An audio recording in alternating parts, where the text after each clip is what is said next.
자, 레일리하고 이제 허프 모형에 대해서 우리가 이제 간략하게 정리를 해봤고요. 네.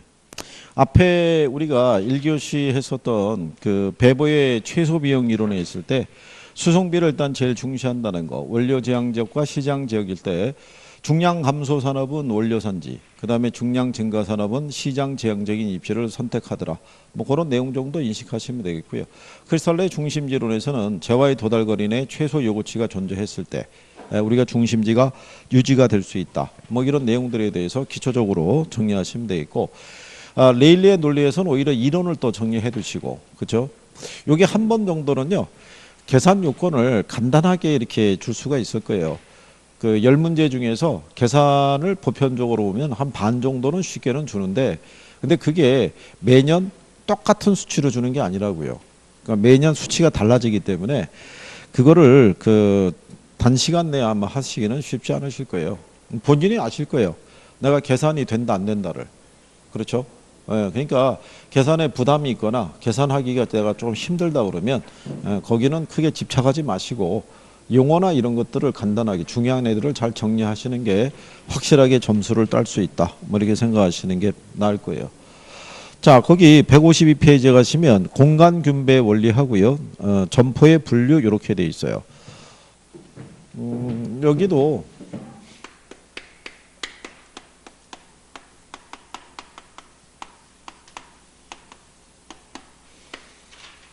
공간 균배 원리라는 것은요.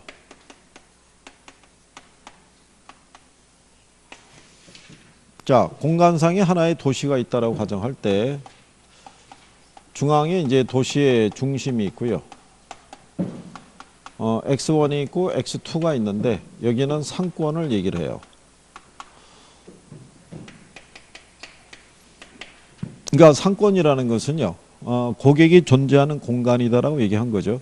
이렇게 생각하시면 되는 게 얘가 중심이고요. 얘가 재화의 도달거리예요. 요 사이에 있는 게 배후지. 이게 상권이라는 거죠. 이 안에. 자, 그러면 이제 도시가 이렇게 주어져 있을 때 점포가 이 공간상에 어디에 입지하는 게 낫냐? 그거는 점포의 성격에 따라 틀려요. 점포의 성격에 따라 도시의 중심에 입지해야지 유리한 유형의 점포가 있고요. 지역에 이렇게 모여서 입지해야지 유리한 유형이들이 있고요. 아니면 떨어져서 입지해야지 유리한 유형의 점포들이 있다라고 얘기를 해준 거예요. 그래서 이거를 이제 압축해서 얘기가 한 게요. 거기 여러분들 결론이라고 나와 있죠. 결론에 보시면 시장이 좁고 수요의 운송비 탄력성이 작을 때는 집심성 입지 현상이 나타나고요. 시장이 넓고 수요의 운송비 탄력성이 클 때는 분산 입지 현상이 나타난다라고 돼 있어요. 그죠? 그리고 수요의 탄력성이 0인 경우에는 중앙에 입지한다 뭐 이렇게 돼 있잖아요. 예. 이거는 그 C에 대한 거는 뭐 참고하셔도 되고요. A하고 B에 대한 관계만 이제 기본적으로 보시면은 시장이 좁다라고 돼 있죠.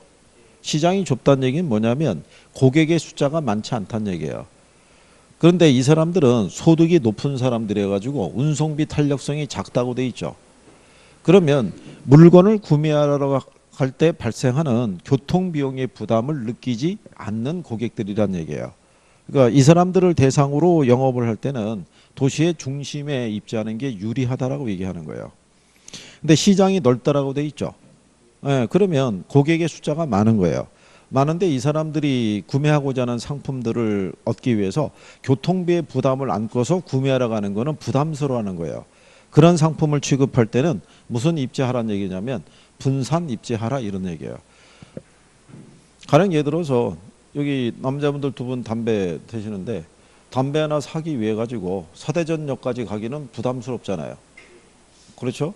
근데 담배를 사는 사람들은 어디나 있어요, 없어요? 어디나 있으니까 그러니까 동네마다 담배 가게 다 있는 거예요. 동네마다. 그렇겠죠? 그런데 가령 예를 들어서 그런 경우가 있죠. 그 기업에도 보게 되면요. 일반 직장인들은 회사 구내 식당을 이용하거나 회사 근처 식당에서 주로 밥을 함께 해결하는데 그쪽 안에서도 왜 고위층에 있는 사람들이 있죠. 점심시간이 되기 전에 차량 한 대가 빠져나가죠. 그래서 차를 가지고 한 30분 이상을 나가가지고 도시 외곽에 있는 음식점에 가서 밥 한 끼를 먹고 돌아오죠. 그 밥 한 끼 먹을 때 발생하는 교통비용에 그 사람들은 큰 부담을 느낀다, 안 느낀다? 안 느끼는 거죠. 그러니까 그런 사람들을 취급할 때는 모여서 입지하는 게 유리하다. 그래서 거기에 따라서 점포에 유형별 분류가 있어요.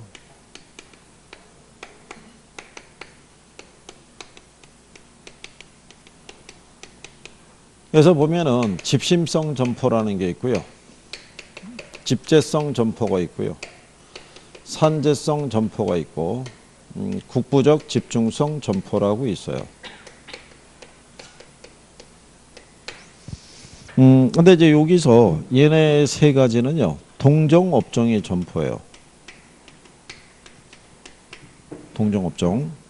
그러니까 동종업종의 점포 간에 얘가 제목이 집재죠. 집재니까 얘는 모여서 입재하는 게 유리하다는 얘기예요. 근데 얘는 산재라고 돼 있죠. 그러니까 분산 입재하는 게 유리하다는 거.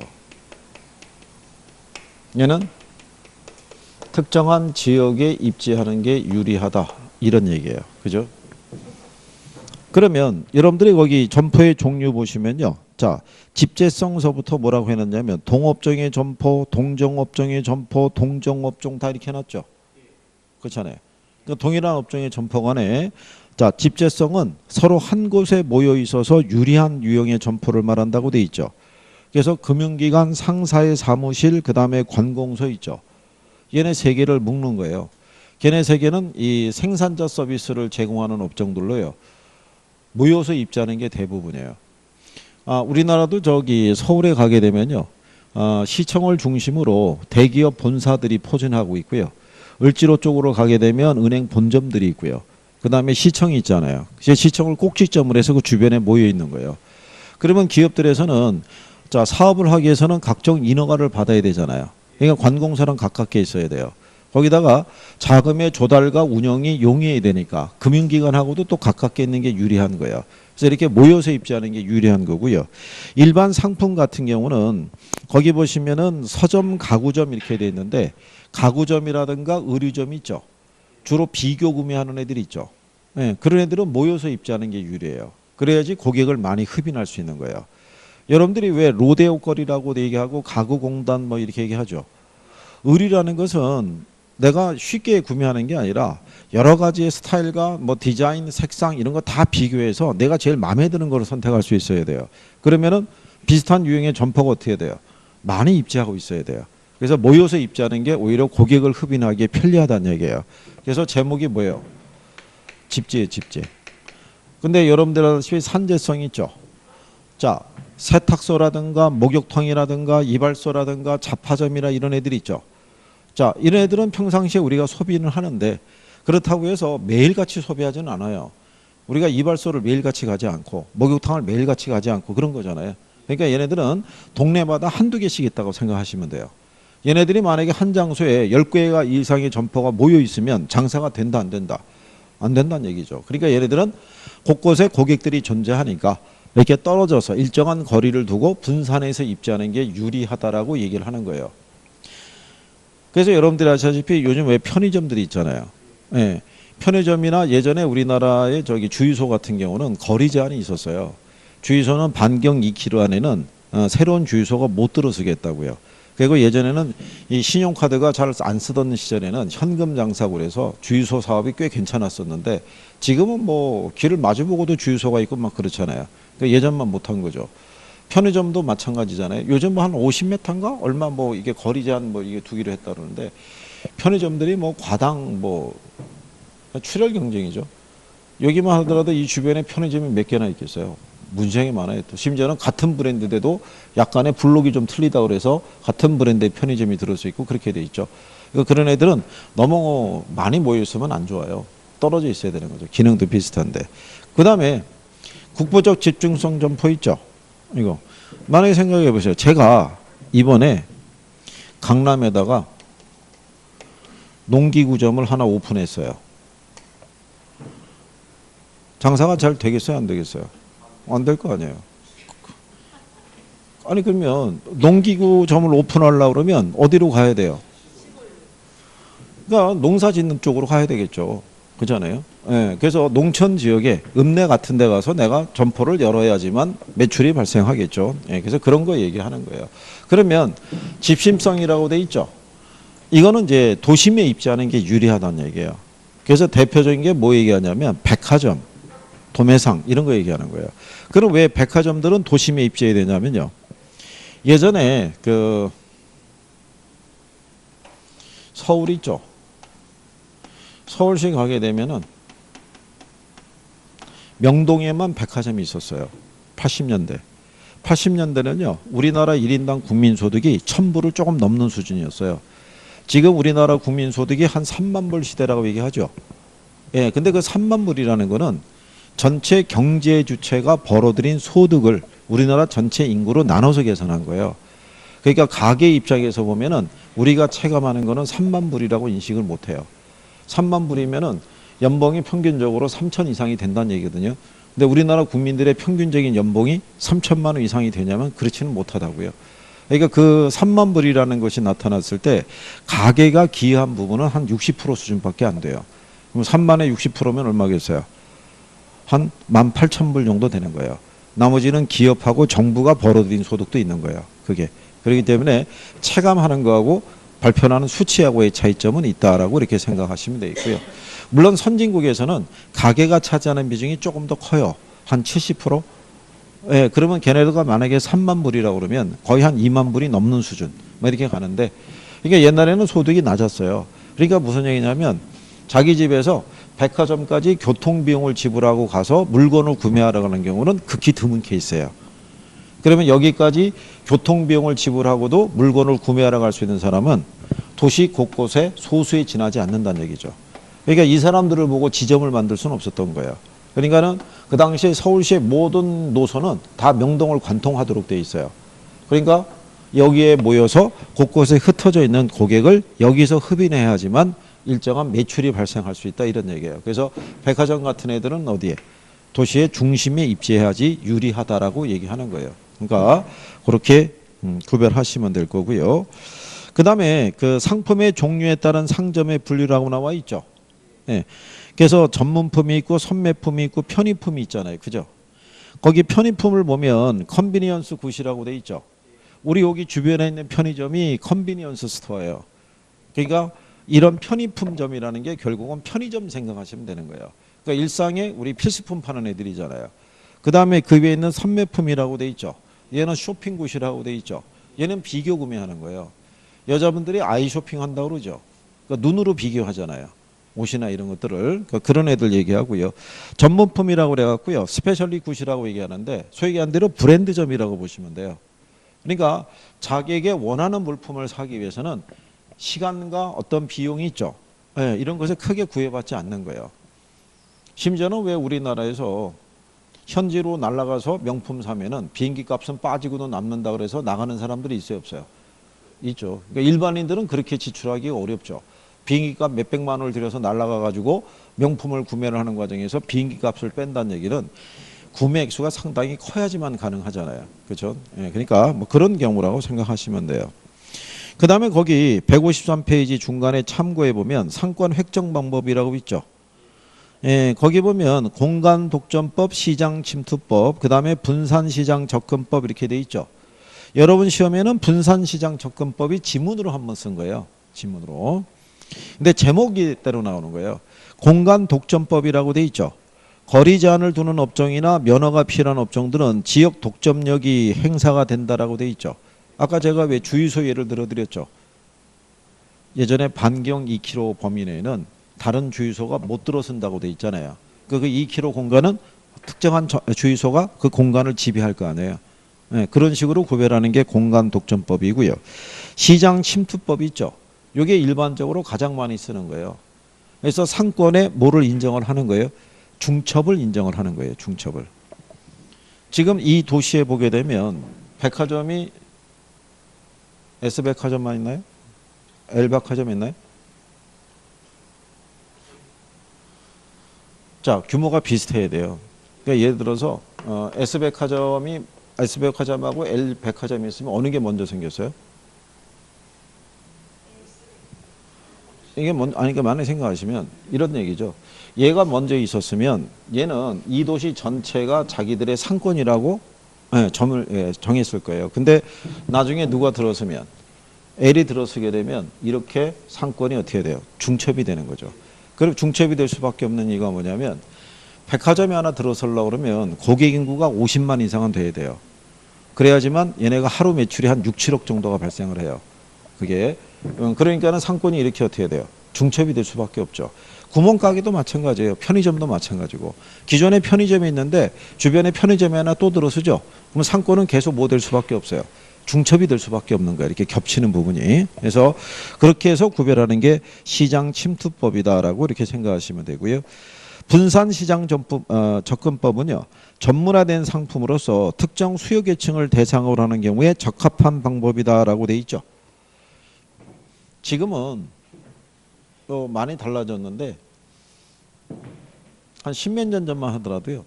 수입차 매장이 있죠. 수입차 매장은 강남밖에 없었어요. 밑으로 내려가게 되면 아니 뭐 차량 한 대 가격이 억대를 호가하는데 살 수 있는 수요 계층이 많지는 않잖아요. 그죠? 그러니까 걔네들 입장에서는 수요 계층이 다 거기에 모여 있다고 생각하는 거죠. 그러니까 상권이 여러 군데로 연결돼 있다고 생각하지는 않죠. 만약에 예를 들어서 서울의 강남에 가면은 논현동에 가구거리라고 있어요. 거기 주로 수입 그 가구 취급을 해요. 침대 하나가 뭐 한 억대를 호가하고 막 그렇죠. 그러니까 그거를 구매할 수 있는 수요 계층은 특정한 지역에만 있잖아요. 그런 것들을 취급할 때는 분산시장 접근법을 써요. 시장이 잘려 있다고 보시면 돼요. 분산돼 있고. 그래서 그렇게 쓰는 개념이라고 보시면 돼요. 자, 그래서 요 내용까지 정리해 보셨고요. 그 다음에 이제 뒤로 넘어가시면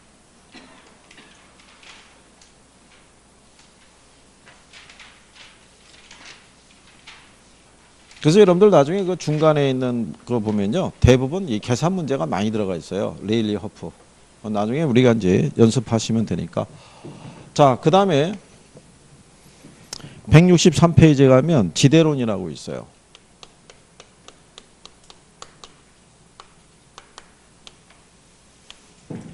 지대론은 저기 시험상에서 매년 한 문항 정도씩은 인용이 되는 애예요. 지대론에 대해서. 자, 그래서 이제 제일 먼저 나오는 게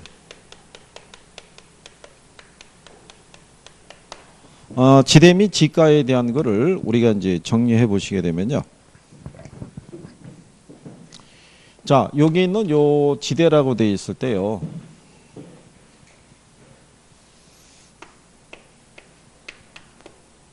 이게 영문상의 렌트인데 우리나라에서는 이거를 번역해서 지대 또는 임대료로 이렇게 구분해서 쓰고 있어요. 같은 논리인데 요 지대라는 것은요. 일정 기간 동안 토지 사용에 대한 대가 있죠. 예, 이 대가로 토지 사용자가 토지 소유자에게 지불하는 것을 우리가 지대라고 그래요. 압축해서 지대. 그 임대료라는 거는 일정 기간 동안 부동산을 사용한 대가로 지불하는 게 뭐겠어요? 임대료예요. 그게 결국은 이게 무슨 개념이냐면 이게 임대소득이라고요. 그죠? 그러면 여러분들이 1년에 한 번씩 소득세 신고해야 하네요. 할 거 아니에요. 그럼 그때 과세 대상이 되는 소득은 지금까지 벌어들인 거예요? 아니면 작년 한 해 동안 벌어들인 거예요? 얘네는 그래서 전부 다 유량이라고 봐요. 유량은 일정한 뭐가? 기간을 우리가 명시해서 우리가 파악이 되는 거죠. 그런데 지가라는 게 있고요. 부동산 가치 또는 가격이라는 게 있어요. 요 지가라는 거는 토지 가치의 준말이에요. 그죠? 그러면 얘네는 다 절약 개념이에요. 그러면 얘네들은 왜 절약 개념이 되냐면 자, 부동산 가격이라든가 뭐 토지 이런 지가 이런 것도 있죠. 얘들을 측정하기 위해서는 뭐가 필요하냐면 시점이 필요해요. 왜 시점이 필요하냐면 얘들은 매 순간 달라질 수 있어요, 없어요? 매 순간 달라지는 거예요. 그러니까 뭐를 정해놓고 시점을 정해놓고 우리가 파악을 해요. 그래서 얘네 유량, 얘는 뭐라? 절약. 뭐 그런 논리로 인식하시면 되겠고요. 그 다음에 이제 거기 여러분들이 보시면 이제 거기 그 보면은 양가로 이번에 지대하고 지가 뭐 이렇게 돼 있잖아요. 그죠? 그래서 지대는 일정 기간을 전제로 해서 측정되는 유량 개념이고 지가는 일정 시점을 전제로 해서 측정하는 절약 개념이다. 이렇게 돼 있어요. 그죠? 그리고 이제 지가하고 지대의 관계는 다음과 같다라고 했을 때요. 지대하고 지가는 서로 비례 관계라고 보시면 돼요. 지대하고 지가는. 그러면 얘네가 왜 비례 관계냐면 이거 우리가 지난번에 기본 개념 설명할 때 앞에서 부증성이라고 배웠죠. 그죠? 부증성이라고. 자, 부증성으로 인해서 무슨 법칙이 성립이 안 돼요? 이 법칙이 성립이 안 돼요. 그럼 생산비 법칙이라는 건 재화를 생산할 때 투입하는 비용에 의해서 가치가 결정이 돼요. 즉 비용이 100원이 들어가면 가치도 100원이라는 거예요. 근데 토지는 우리가 비용을 들여서 생산해가 아니잖아요. 그럼 얘는 가치가 발생할 수가 없잖아요. 그럼에도 불구하고 얘는 가치를 갖잖아요. 이 가치를 갖는 이유가 뭐 때문에? 에? 뭐 때문에? 이걸 얻을 수 있어서. 토지를 가지고 있으면 이 토지로부터의 사용료를 내가 사용수익을 얻을 수 있어요, 없어요? 있을 거 아니에요. 그럴 때 이게 커지면 얘가 커진다고요. 근데 이게 작아지면 모두 싸지는 거예요. 지가도 싸지는 거예요. 그래서 지대하고 지가는 서로 무슨 관계? 비례 관계라고 얘기하는 거예요. 여러분들이 소유하고 있는 부동산으로부터 벌어들이는 임대소득이 많죠. 그러면 그 부동산의 가치가 어떻게 했어요? 비싸지는 거예요. 그게. 여기 건물들이 있을 때 공실이 많이 있는 건물보다는 꽉 채워져 있어서 임대 수익이 어떻게 돼요? 많이 나오는 건물일수록 매매 가격이 어떻게 돼요? 비싸지죠. 그런 논리하고 똑같은 거예요. 그래서 지대하고 지가는 서로 무슨 관계다? 비례 관계라고 이렇게 인식하시면 돼요. 그 다음에 그 두 번째 보시면 지대 논쟁이라고 돼 있죠. 지대 논쟁에 대한 거는요, 두 가지 관점에서 우리가 접근이 이루어지는데요. 하나는 뭐가 있냐면 이런 정도 먼저 보시면 돼요. 지대를 잉여이자 불로소득으로 보는 견해를 갖고 있는 학자들이 있고요. 지대를 그냥 생산 요소 중에 하나, 즉 생산비로 간주하는 학자들도 있더라라고 얘기를 해요. 그래서 잉여이자 불로소득으로 보는 사람들이 고전학파 경제학자들이고요. 생산비로 간주하는 사람들이 신고전학파 경제학자들이라고 생각하시면 돼요. 요건 시험에도 한번 인용을 한 거예요. 한 두 번 썼어요, 이거. 고전학파는 지대를 뭐로 본다? 잉여로 본다는 얘기예요, 이용.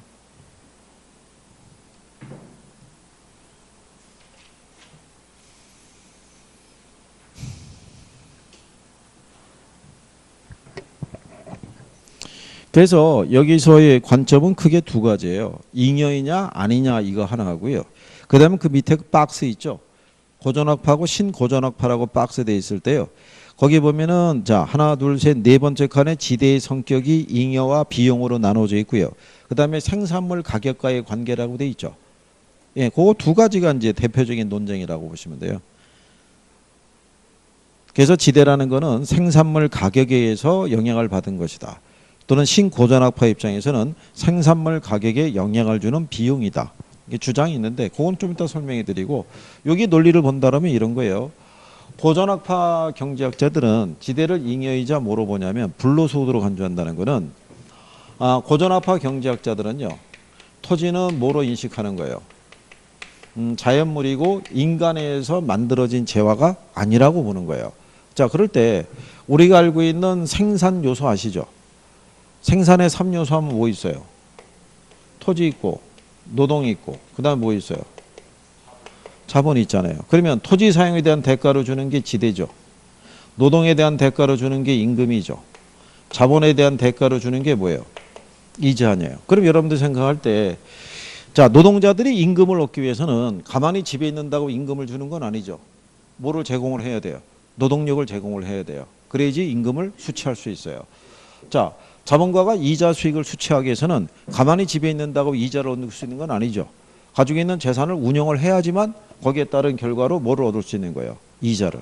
그래서 얘네 둘은 노력소득이라는 거예요. 근데 여기 있는 지대 있죠.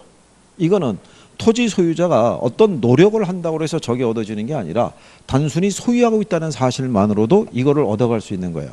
그래서 일종의 이거는 무슨 소득이다? 불로소득이라고 보는 거예요. 왜? 이 토지라는 거는 자연물이니까. 자연에서 주어진 선물인데 소유관계의 변화로 개인 소유가 인정이 된 거잖아요. 그 다음에 토지 소유자는 가만히 토지를 갖고만 있어도 뭐를 얻을 수 있다는 거예요? 지대를. 그래서 고전학파 경제학자는 지대를 뭐로 간주했다? 잉여로 간주했다는 거예요. 이게 이제 여러분 시험에 어떻게 나왔냐면 한 페이지 넘겨보시면 거기 3번에 농경지 지대론이라고 나와 있죠. 예. 거기 보면은 차액 지대론이라고 해놓고 리카도 이렇게 해놨죠. 예. 그래서 이 리카도가 주장한 게 차액 지대인데 리카도라는 학자가 대표적인 고전학파 경제학자예요. 그래서 여러분 시험에서는 어떻게 나왔냐면 차액 지대설에서는 지대를 경제적 잉여가 아닌 생산비로 간주한다. 그래서 틀리게 나온 거예요. 그래서 그 문제가 그 지문이 답이었었던 거예요. 그게 그래서 그냥 그 정도만 인식하면 돼요. 고전학파 경제학자는 지대를 뭐로 봤다는 거예요? 잉여이자 불로소득으로 간주했다. 일단 그거 일단 하나 알아두시고. 자, 그 다음에 거기 보시면 농경지 지대론이라고 돼 있죠. 네, 거기 별표하는 거예요.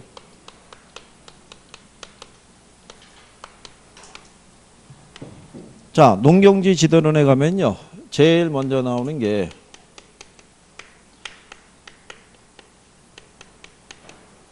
리카도에 무슨 지대가 있다?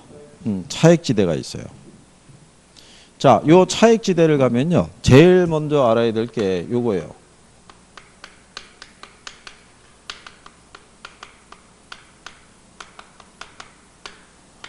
지대 발생 원인이 있죠. 거기 보면은 지대 발생 조건이라고 돼 있죠. 비옥한 토지의 희소성, 수학 체감의 법칙, 토지의 비옥도와 위치에 따라 생산성의 차이가 발생한다 그랬을 때 일반적으로 이렇게 많이 써줘요. 토지의 뭐 비옥도, 토지의 희소성, 그 다음에 수학 체감의 법칙. 이것 등의 작용으로 인해서 뭐가 발생한다? 지대가 발생한다라고 얘기를 해요. 자, 그럴 때 거기 보시면 내용이 나와 있죠. 네, 내용에 보시면 뭐라고 되어 있냐면 니은에 곡물 수요의 증가가 재배 면적을 확대하게 돼서요. 이 경우 비옥도와 위치에 있어서 열등지하고 우등지가 발생하게 된다라고 되어 있죠.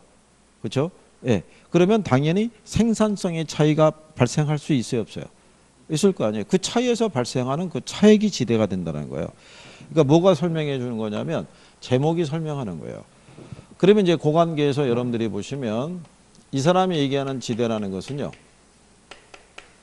생산물 가격에서 뭐를 뺀 게 생산비를 뺀 게 지대가 되는데 이 사람은 모든 토지에 뭐는 똑같다고 얘기했냐면 생산비는 같다라고 얘기한 거예요. 그러면 이 지대의 크기는 생산물 가격의 크기에서 결정이 되겠죠. 그러면은 생산성의 차이에 의해서 뭐가 지대의 차이가 나온다는 거예요. 그러면 예를 들어서 뭐 이런 거예요. 리카도가 영국 사람이에요. 영국에서 재배하고 있는 모든 농작물은 밀을 가정해요. 밀을. 자, 그런데 영국이란 나라에서는 이 밀이라는 게 100이 필요하면요. 이 중에 80은 수입을 했고요. 자체 생산은 한 20만 했어요. 이렇게 해서 밀에 대한 수요가 충당이 됐었다는 얘기죠. 그럴 때 영국에 있는 모든 농토가 이렇게 있었을 때요. 이 농토들의 비옥도라는 거는 다 틀리겠죠. 땅이 기름진이 아니냐 이거는. 그럼 만약에 A지가 있고 B지가 있고 C지가 있을 때 대신에 모든 토지에 뭐는 똑같다고 얘기했냐면 생산비는 같아요. 그러면 똑같은 생산비가 들어가면 농부는 가장 비옥도가 좋은 땅부터 경작할 거 아니에요. 그렇죠? 그러면 농부들은 A지를 경작할 때요. A지의 여기 일부를 어떤 농부가 밀을 경작을 해요. 그러면 요 토지의 소유자 있죠. 지주가 와가지고 사용료를 달라고 얘기하면은 여기 있는 농부는 사용료를 안 줘요. 왜 안 주냐면 지금은 자체 생산을 20만 하면 되잖아요. 그러니까 남아도는 땅이 많다고요. 그러면 놀고 있는 땅을 내가 경작해서 땅을 기름지게 해주는데 거기에다가 사용료까지 내라는 것은 말도 안 되는 소리라서 여기서 안 하고 다른 데로 옮겨가서 또 작물을 경작을 하는 거예요. 그러면 지주들 입장에서도 땅을 놀리느니 이렇게 해서 경작이라도 하게 하면은 땅이 그만큼 관리가 될 거 아니에요. 그러니까 A지만을 경작할 때는 뭐가 발생하지 않아요. 지대가 발생하지 않는 거예요. 그런데 어느 날 영국 의회에서 이 수입을 금지시켰어요. 곡물법이라는 걸 제정해서. 그러면 갑자기 수요에 비해서 뭐가 부족해져요? 공급이 부족해지죠. 그러면 A지만 경작해서는 이 수요가 충당이 안 되겠죠. 그러면 경작의 범위가 어떻게 돼요? 넓어지죠. 그러면 A지하고 B지 사이에서는 생산성의 차이가 발생하겠죠. 이때 남는 차액이 뭐가 된다는 거예요? 그게 지대가 된다는 거예요. 그러면 여기서는 얘네보다도 수확물이 어떻게 돼요? 클 거 아니에요. 그럼 예를 들어서 여기서는 밀을 갖다가 100kg를 수확을 하고요. B지에서는 밀을 갖다가 80kg밖에는 수확이 안 돼요. 그러면 차익이 얼마 남아요? 20kg가 남으면 이걸 농부가 가져갈 수 있냐면 못 가져가요. B지를 경작하고 있는 농부가 A지의 지주에게 찾아와서 얘기하는 거예요. 나에게 이 땅을 경작하게 해주면 이 차익인 20kg를 너에게 뭐로 주겠다. 지대로 지불하겠다라고 얘기를 하는 거예요. 그러면 어쩔 수 없이 A지를 경작하는 농부는 경작권을 뺏기지 않기 위해서 남는 차익을 지주에게 지대로 지불할 수밖에 없다라는 얘기가 되는 거예요. 그런데 맨 마지막으로 나가다 보면 밀을 갖다가 20kg를 생산하는데 생산비가 밀 한 20kg에 해당하는 만큼의 생산비가 들어가요. 생산비는 모든 토지가 똑같아요. 그럼 여기는 남는 지대가 있어요, 없어요? 제로잖아요. 그 토지를 뭐라고 얘기한다? 한계지라고 얘기를 해요. 그래서 리카도는 한계지에서는 지대가 성립한다, 안 한다? 안 한다고 얘기하는 거예요. 그래서 거기 보시면 내용 중에 디귿에 보면 경작하고 있는 토지 가운데 생산성이 가장 낮은 토지를 한계지라고 하고 한계지에서는 지대가 발생하지 않는다 이렇게 해놓은 거예요. 그죠? 그런데 리을에 보면 지대는 토지 생산물 가격의 구성 요인이 되지 않으며 또한 될 수도 없다라고 해놨죠. 예, 그 얘기는 무슨 얘기냐면요. 리카도의 주장은 이거예요. 자, 생산물 가격이 있죠. 그러니까 밀 가격이 이게 상승해서 그죠? 경작의 범위가 넓어지는 과정에서 지대가 발생한 거 아니에요. 그래서 결국은 뭐가 높아진 거예요? 지대가 높아진 거라는 얘기죠. 그러니까 이 지대라는 거는 생산물 가격에 영향을 주는 생산 요소가 아니란 얘기예요. 생산물 가격이 올랐기 때문에 덩달아 모두 올라간 것이다. 지대도 올라간 것이다 이거예요. 그러면 결국은 이 가격을 낮추면 될 거 아니냐는 거죠. 이 가격을 낮출 수 있는 방법이 뭐냐면 이걸 폐지하라는 거예요. 곡물법을. 곡물법을 폐지해서 수입을 자유화시키면 경작의 범위가 확대될 이유가 없잖아요. 그러면 지대는 발생한다 안 한다? 안 하겠죠. 그럼 지대가 낮아질 거 아니에요. 근데 결론적으로는 리카도가 살아생전에는 이게 폐지는 안 됐고요. 예, 사후 한 7년이 지난 다음에 폐지가 된 거예요. 이게. 그래서 여기서 이제 알아두실 거는 자, 리카도는 한계지에서는 뭐가 성립하지 않는다고 본 거예요.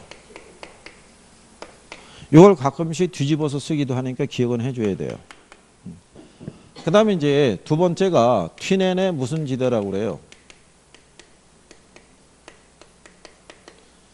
위치지대라고 그래요. 이 튀넨의 위치지대는요. 리카도의 차액지대에다가 위치 개념만 플러스한 거예요. 그러면 이 사람이 얘기하는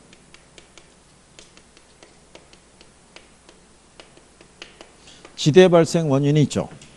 근데 여기 있는 튀넨의 위치지대라는 것은 튀넨의 고립국 이론에 의해서 만들어진 개념이에요.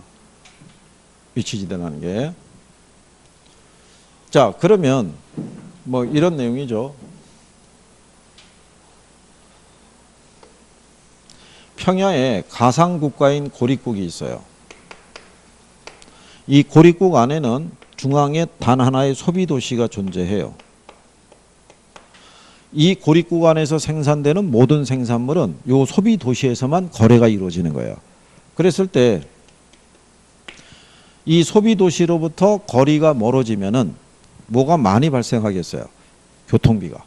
그죠? 그러면 교통비가 많이 발생하게 되면 뭐가 줄어드냐면 지대가 줄어드는 겁니다. 도시에 가까워지면은 교통비의 부담이 줄어들겠죠. 예, 그러면 그만큼 뭐가 비싸겠어요? 지대가 비싸진다 이런 얘기예요. 그러니까 이 사람의 논리는 시장으로부터의 무슨 차이는요. 위치의 차이는 거리의 차이를 낳게 된다는 거고요. 이게 무슨 차이를 낳게 된다.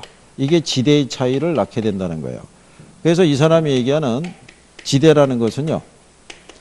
생산물 가격에서 생산비 하고요. 여기서 뭐를 뺀 거? 수송비를 뺀 게 지대란 얘기인데, 조금 아까 우리가 리카도는 모든 토지의 생산비는 똑같다고 그랬죠. 근데 튀넨이라는 사람은 모든 토지의 생산비도 같지만 이것도 같다고 본 거예요. 비옥도도 똑같다고요. 그러면 튀넨의 논리는 생산물 가격과 생산비가 어떻다는 거예요. 이게 일정하다는 얘기예요. 그러면 지대라는 거는 어디에서 결정이 된다는 거예요. 수송비 크기에서. 그러면 이 도시로부터 거리가 가까워지면은 뭐가 절약이 돼요. 송비 절약이 되면 상대적으로 뭐가 비싸져요. 지대가 비싸지겠죠. 그러면 여기 시장 가까운 곳은 뭐가 비싸지는 거예요. 지대가. 지대가 비싸지면은 토지의 면적을 많이 사용해서 작물을 경작할 수는 없겠죠.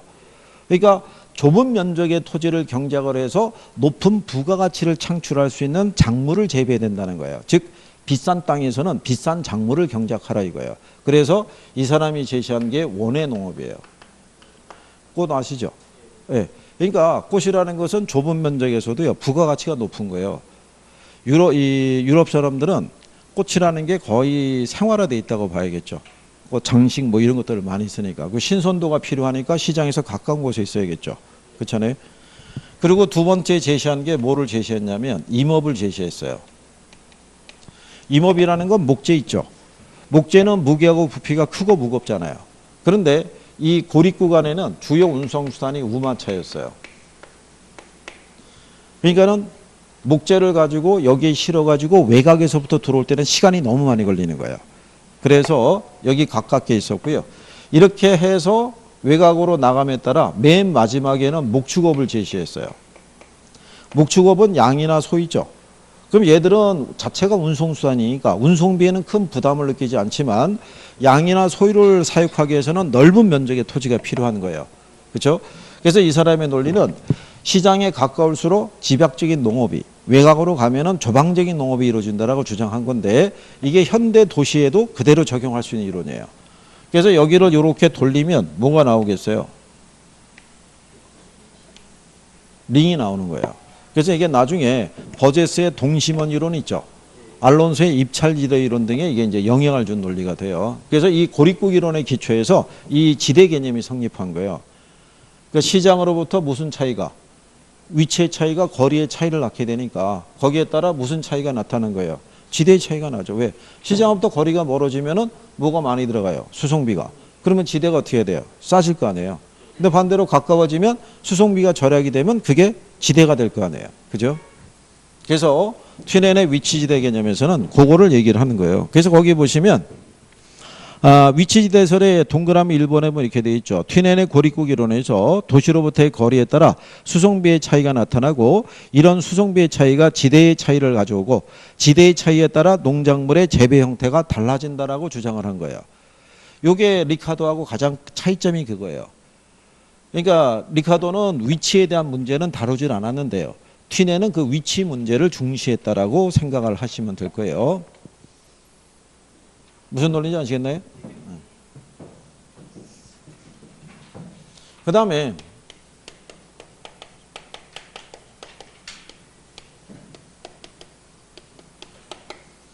마르크스의 무슨 지대가 있어요?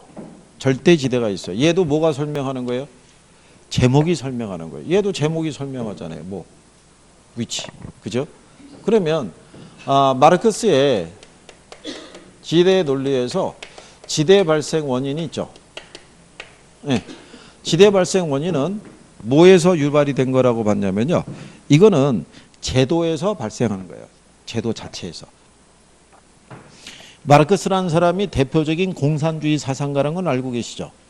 그죠? 그러면 공산주의하고 자본주의의 가장 큰 제도상의 차이점이 뭐예요? 공산주의하고 자본주의의 가장 큰 제도상의 차이점. 응? 사유재산제도라고요. 공산주의는 개인 소유를 인정 안 해주죠. 근데 자본주의는 개인 소유를 인정해 주잖아요. 그 제도에서 기인하는 거예요. 그러면 자본주의 제도 하에서는 개인의 뭐를 인정해 줘요? 토지 소유를 인정해 주잖아요. 이 자체가 절대적인 권리를 갖게 된다는 거예요. 그죠? 그러면 토지를 소유하고 있다는 얘기는 모든 토지는 위치가 다 같아요, 틀려요?